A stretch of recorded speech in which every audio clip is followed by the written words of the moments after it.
안녕하세요. 오토기어 김정윤입니다.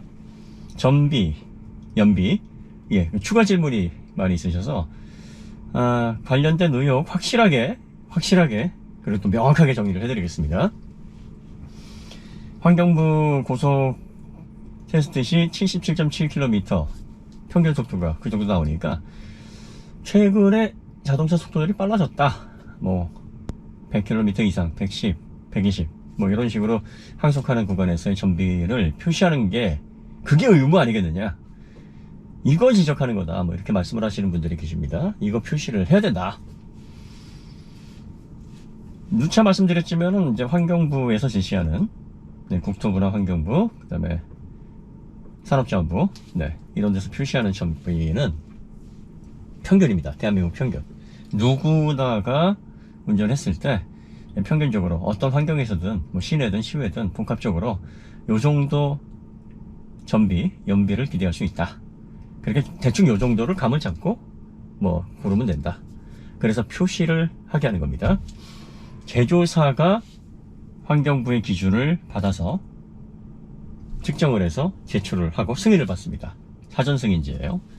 그리고 나서 문제가 있으면 조사를 받고 과징금도 내고 이렇게 관리 감독이 됩니다. 이전 영상에서 자세하게 말씀을 드렸습니다. 이 평균이라는 의미는 많은 분들이 좀 오해하실 수 있는데 이런 것 같습니다.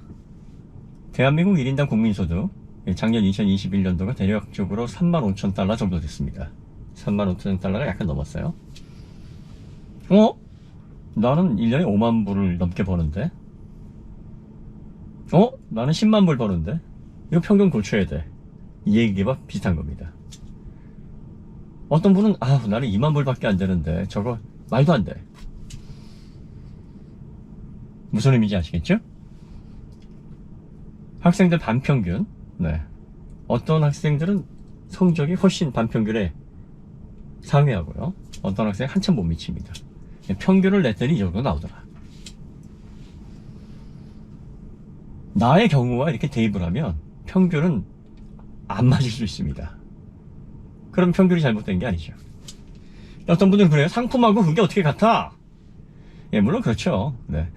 표시된 상품을 보고 그 상품을 구입해야 되니까 완벽하게 맞아떨어지는 개념은 아니지만 평균이라는 개념을 이해하는데 어렵지 않지 않습니까? 그걸 이야기하는 거고요. 그러면 자동차 회사가 전비가 제대로 표시가 안 돼 있으면 소비자들이 혼동을 겪게 된다. 그러면 이거 문제 아니냐, 정부가 나서서 이걸 제도를 소비자들이 제대로 알고 구입할 수 있게 해줘야 되지 않느냐. 그런데 왜 정부가 도대체 그 상품을 누가 파는데요? 그 상품을 판매해서 누가 이익을 가져갑니까?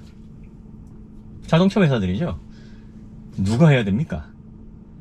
자동차 회사가 해야죠. 자동차 회사가 해야 됩니다. 사전 표시제 연비, 전비를 책정해서 제출해서 인증을 정부가 아닌 자동차 회사가 받듯이 각각의 운행 환경에 따른 전비의 차이를 소비자들에게 고지할 책임도 누구한테 있습니까? 자동차 회사에 있는 거예요. 자동차 회사가 고객님, 이 차가 평균 전비가 이렇게 나오는데 이걸 시내에서 회생제동 잘 쓰면 더 갈 수 있고요. 그 다음에 항속 구간에서는요, 이게 조건마다 좀 다를 수 있습니다. 이거는 좀 드래그 코에피션트가 엄청나게 좋은 차라서 항속 구간에서는 전비가 훨씬 더 잘 나옵니다. 이건 좀 드래그 코에피션트, 공기저항 개수가 좀 좋지가 않아서 항속에서는 좀 약하니까 요거는 시내에서 회생제동 잘 쓰면서 그러면서 타시면 아주 좋습니다. 이거 자동차 회사가 알려줘야 됩니다. 각각의 전비를 자동차 회사가 세분화해서 고객들이 혼동하지 않게, 내가 이런 용도로 사용하려면 어느 차가 적합한지를 고지를 해야 되는데 안 해요. 왜 안 합니까? 이유가 있어요. 그 이유가 뭐냐면 말 잘못했다가, 표시 잘못했다가 집단 소송 걸릴 수 있고, 정말 욕이란 욕은 다 들을 수 있고, 환불까지 가는 그 초유의 선택까지도. 이게 기업들이 그걸 두려워하는 거예요. 표시를 딱 했는데 고속도로에서 500km를 갈 수 있다고 표시를 했어요. 근데 고속도로 주행 여건 사람마다 다르거든요. 운전 습관도 다르고.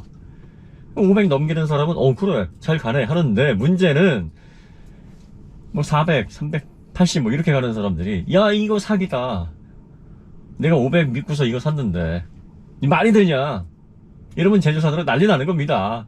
그죠? 이 제조사들이 뭐라 그래요? 이건 국가에서 좀 해주면 안 되겠습니까? 예, 아마 그렇게 요구했을 수도 있겠죠. 그럼 국가에서 그래요. 국가의 그 정부 산하에서 우리가 왜 니네들 책임을 져줘? 니들 상품 니들이 팔아가지고 니들이 이익 봐가지고 니들이 기업 활동하면 니들이 알아서 해. 평균 전비만 고지하고 거기에 따라서 니들이 이걸 가지고서 여기에다가 뭘 어떻게 워딩을 해서 어떻게 마케팅을 해서 판매하지 니들이 알아서 해. 우리가 알 바 아니야. 이런 거예요. 이런 거 매우 간단하지 않습니까? 이해하기 어려운 게 아니에요. 자, 전비, 연비를 제조사에서 측정해서 사전 인증을 받고 평균을 냈다면, 이게 세부적으로 각 환경에서 운전자의 패턴마다 어떤 식으로 성능을 낼 것인지에 대한 그 보고서도 제조사가 해야 될 책임이 있어요. 제조사에 물어야 돼요. 왜? 그 제조사의 상품을 제조사가 만들어서 판매를 하고 그 이득을 취하고 소비자와 직접적으로 소통하는 주체이기 때문입니다. 엉뚱한데 요청하시면 안 돼요. 국가에서 자동차 판매하고 자동차 이익을 거두고 애프터 서비스를 하고 이런 거에 관여할 이유가 없잖아요. 그런데 표시정비가 제대로 잘못돼가지고 내가 그걸 못 샀다. 이것 때문에 내가 선택을 잘못했다. 제조사가 문제인 거예요. 제조사가 상품을 제대로 소비자에게 설명을 하지 못한 겁니다. 그리고 제조사는 왜 그렇게 못하냐? 말 잘못했다가 철퇴 맞을까봐 못하는 겁니다. 실제로 제조사들도 자신들의 자동차의 전비나 연비가 네거티브하게 나오는 거, 아주 짜게 나오는 걸 좋아해요. 그러면 문제가 없거든요. 누가 타도 야, 이 정도 전비가 나온다, 이 정도 연비가 나온다라는 수치가 안전하지 않냐? 상품성을 아주 많이 해치지 않는 선에서 야, 이게 낫다, 더 많이 가는 사람은 불만이 있을 수가 없는데, 항상 적게 부족한 게 문제니까 부족하느니 차라리 실제로 타보고 더 많이 가는 게 나으니까 그냥 이 표시 전비 그래 이대로 해서 표시하자. 그래서 지금 그게 그런 방식으로 정착이 되고, 고속 전비 더 가는데요, 이런 목소리에 제조사들이 꿈쩍 안 하는 겁니다. 제조사들이 그걸 모릅니까? 알죠? 그리고 그런 거 더 많이 갑니다 홍보하고 막 표시하고 그러면 상품성이 막 이만큼 올라가니까 차도 잘 팔리죠. 하지만 다양한 문제점들을 고려해야 됩니다. 그걸로 인해서 파생될 수 있는 복잡한 문제들을 생각하니까 야, 이거 단순하게 이거 그렇게 갈 문제가 아니야 라고 제조사가 생각을 하는 거죠. 그리고요, 실제로 여러분들이 고속정비가 중요하다, 예, 차를 운행하시는 분들은요 복잡할 거 없습니다. 본인이 한 번만 다녀와 보시면 알아요. 저희가 부산 전비 테스트 딱 2번 했거든요. 2번만 해보면 더 이상 할 필요가 없다라고 생각한 거예요. 왜냐하면 요 정도 속도에서 이 정도 거리는 갈 수 있으니까 이걸 기반으로 그냥 보시는 분들이 판단하시면 되겠구나, 이렇게 생각해서 더 안 하는 겁니다. 더 많이 속도 내면 못 가겠구나, 그 테스트보다 더 덜 가면은 더 빠르지 않은 속도로 가면은 좀 더 갈 수 있겠구나, 저 정도 날씨에 저 정도 기온에 요 정도 갔으니까 조건이 더 좋으면은 더 가겠구나, 뭐 이런 기준을 삼을 수 있는 자료로 2번 정도면 충분하다고 저희는 생각을 했고요. 차를 운행하시는 분들도요, 운행하시다가 그냥 한번 지방에 다녀오시면 그때부터 감 잡습니다. 그러니까 뭐 표시 전비가 꼭 있어야 되는 거 필요 없어요, 사실 차주들에게는. 여러분의 그 트리 컴퓨터에 표시된 누적 연비 있잖아요, 전비. 그게 여러분의 연비예요. 그게 여러분의 실제 정직한, 예, 기준이 되는 나의 전비입니다. 그죠? 실제로 운행하는데 뭐 내 환경에서는 이게 나한테 맞는 거구나, 무슨 문제가 있어요? 아무런 문제가 없죠. 그런데 이제 자동차에 좀 과몰입하게 되면 내 차가 막 실제로는 500km 갈 수 있는데 왜 300km밖에 못 간다고 표시를 해가지고 내가 타는 차를 왜 가치를 떨어뜨려, 여기에 이제 잘못 몰입한 사람들이 내 차의 가치 더 많이 갈 수 있고 전비가 좋은 차다라는 그런 이미지, 명예회복을 해야 된다 라는 생각 때문에 막 모여가지고 인터넷에서 이거 누가 이런 식으로 표시를 한 거냐, 환경부냐 아니면 뭐 국토부냐, 이렇게 책임 소재를 하는 건데, 알고 보면 자동차 회사입니다. 자동차 회사에서 그렇게 제출해가지고 승인을 받은 거예요. 그리고 자동차 회사가 자동차를 판매하고 이익을 보고 그걸로 기업 활동을 하기 때문에 소비자들에게 다양한 데이터를 고지해야 될 의무가 있음에도 불구하고 안 하는 겁니다. 안 하는 이유는 다시 한번 말씀드리지만 잘못 얘기했다가 책임질 소지를 만들어서 철퇴 맞을까봐, 한마디로 이제 소송당해가지고 돈 나갈까봐, 그리고 이미지의 타격을 받을까봐, 그래서 그런 겁니다. 그러면 그걸 국가가 해줘야 되느냐? 왜요? 그럴 필요가 없다. 기업 활동에 기준만 세워주고 정직하게 잘 물건 만들어서 판매하고 소비자 사후 관리 잘하고 정부가 감독해야 될 건 바로 이거예요. 그 다음은 다 기업이 알아서 해야 될 일입니다. 기업이 책임질까봐 겁나서 안 하는 걸 정부가 나서가지고 친절하게 세세하게 할 이유가 뭐가 있어요? 참 팔아서 정부가 그 이익을 가져가는 게 아닌데요. 이 부분에 대한 우리의 인식을 이제 명확하게 하셔야 됩니다. 세부적으로 좀비 만들어주세요. 자동차 회사에 요구하십시오. 제 생각은 자동차 회사 절대로 안 만듭니다. 왜? 만들면 이게 책임져야 될 일이 더 늘어나는 거거든요. 그래도 요구하셔보세요. 자동차 회사들이 적어도 한두 가지 정도의 기술을 더 만들어서 제공하지 않겠습니까? 자, 그 다음에 또 부지런한 유튜버들이 열심히 또 테스트를 해줍니다.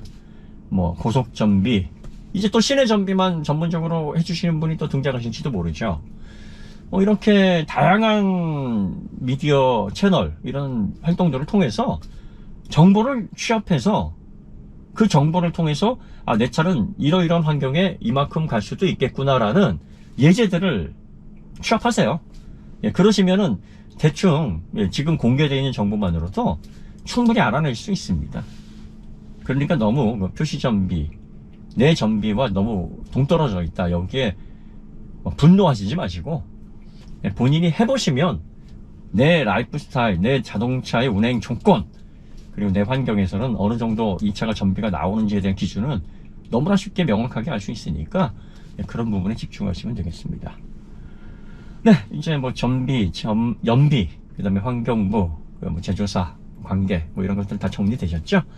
더 이상 불필요한 논란이 없으시기를, 그래서 좋은 얘기만 앞으로 이렇게 좀 하면서 우리가 즐겁게 하하호호 자동차에 관련된 정보를 나눌 수 있는 그런 분위기가 형성됐으면 좋겠습니다. 오늘 이야기는 여기서 마치도록 하고요. 더 좋은 콘텐츠를 찾아뵙겠습니다. 감사합니다.